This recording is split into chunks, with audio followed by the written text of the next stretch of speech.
Taip. Tai koks yra viešas posėdis, aš užpildžiau elektroninės demokratijos būdu ir dabar sakot, kad netinkamai paduotas. Tai jūs parašykit, kad ne mažiau kaip parą, bet ten nėra parašyta. Yra parašyta, supratau. Gerai, kokiu teisės pagrindu jūs mane išvesdinat? Kokiu pagrindu padarėte administracinį pažeidimą, savivaldžiavimą. Savavališkai nesilaikydamas teisės aktų nustatytos tvarkos, vykdote savo teisę. Atėjat, fotografuojat, daro įrašus. Kada jums nesuteikta teisė čia būti? Viskas, prašom, praeina. O mane dėl ko išvesdinat? Tai jūs lygiai tą patį darot. Aš posėdžių metu nedariau, dėl manęs balsavimo nebuvo. Tai noriu paklausti. Tai posėdis Jūs nevyksta. paliekat patalpas? Tai Ar paliekat patalpas, sakau, apleidžiat? jūs man liepėt išeiti? Aš sakykit, va šitas pilietis jums trukdė dirbti ir...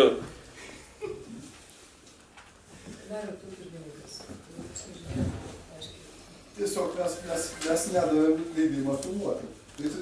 Ir jis filmavo. Filmavo visą laiką. Supratau, įrusėtą praeimus. Gerai.